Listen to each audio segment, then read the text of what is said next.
Erkak kishi kimni ko'proq yaxshi ko'radi? Erkak kishi hayotida 4 ta ayol yaxshi ko'radi. Direktdan ko'p tushyapti savollar ajrim masalalari bo'yicha. Ayollar jiddiy ekanda, erkaklar xiyonat qilsa endi ayoli yerdan chiqqan o'zi qorin ekanda. Simpel shunaqa anaqa ayollar, faqat ayollar xuddiki erkaklar oppoq deb ko'rsatib qo'ygandirmiz, balki ayollar qop-qora yoki shayton deb ko'rsatib qo'ygandirmiz. Nima edi maqsad aytilyapti bu maqsad? Bir ishimiz bo'yicha mahallaga kirganimizda voyaga yetgan qiz otasiga qarab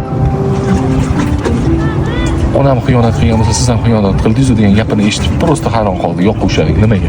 O'sha shu voyaga yetgan qizni, 16-17 yoshli qizni siz ham xiyonat qildingiz-ku, nima qildi deganda yo'qotib, o'sha nima demoqchiman? Shu voyaga yetmagan qizda shunaqa tushuncha borki, hurmatli ayollarimiz, o'stirib yotgan qizlarimizni kelajak oilasiga o'sha nuqta qo'yib qo'yamiz. Unda shunaqa tushuncha bor.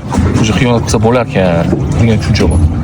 Maqta, onam xiyonat qilgan bo'lsa, siz ham xiyonat qilgansiz-ku. Qanchalik to'g'ri bu? Men shunisiga hayron qolaman. Qanchalik to'g'ri? O'sha bu qizimizni, voyaga yetmagan qizimizni bu bitta oilani boshqaradi kelajakda. Bunda shunaqa tushuncha paydo bo'lgan o'sha. Demak, men ham xiyonat qilsam bo'larkan degan tushuncha paydo bo'lgan. Men bir narsa deya olmayman.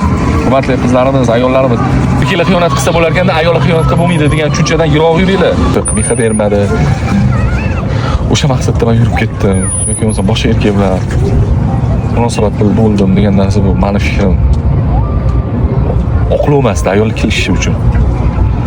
To'g'ri, erkak kishi uchun men hozir gapirsam yana ko'payib ketadi. Erkak kishi yursa bo'larmi? Yursa bo'ladi degan tushunchani nari tutmoqchi emasman. Ayollar shu masala bo'yicha o'zini ustidan ishlasa yaxshiroq bo'lardi. O'sha ko'chadagi topib ayoldan uydagi ayol nimani shunchalik o'sha ko'chadan topib nimani yetkazib bera olmayapti. Balki o'zini ustidan ishlagani ma'qul bo'ladi. O'sha ayol. Alamini erim yurib ketdi-ku, men ham yuraman degan tushunchadan yiroq yursin degan maqsadda aytilyapti bunga. To'g'riki bu islom dinidan ham kelib chiqsa ham Allohga ishonish kerak, Allohdan insof so'rash kerak. Eriga nisbatan eriga qasma-qas yurish menimcha noto'g'ri narsa. Er yurib ketdimi, men ham yurishim kerak ekan degan tushuncha mening fikrim yaxshi fikr emas, to'g'ri fikr emas. Bu mening fikrim. Kim qanaqa fikrlaydi men bilmayman. Men masalan ayollar aytadi, "Sen erkaksan, o'shancha erkak kishining yonini olsa, yo'q, bitta erkak kishining yonini olsan, erkak kishi kimni ko'proq yaxshi ko'radi? Erkak kishi hayotida 4 ta ayol yaxshi ko'radi. Bu onasi, singlisi, opasi, qizi, ayoli. Agar erim xiyonat qildi, ayol xiyonat qilsa bo'lmas ekan. Bo'lmasa ayol kishi yerdan chiqqan qo'ziqon dedi, baraka topinglar, sizlar qiz katta qo'yasizlar, o'sha qizni shunaqa tushuncha paydo qilasizlar. Qanaqasiga?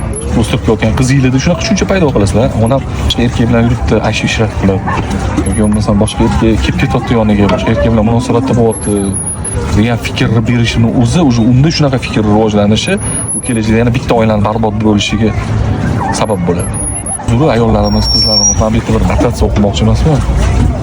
Amaliyotdan kelib chiqib, sud jarayonlaridagi tortishuvlardan, ajrimlardan kelib chiqib keltirilayotgan va ajrlarga keltirilayotgan ayollarimiz tomonidan, erkaklarimiz tomonidan keltirilayotgan har xil bahonalarni, sabablarni eshitib, oddiygina biz o'zimni xulosam etdim, xolos.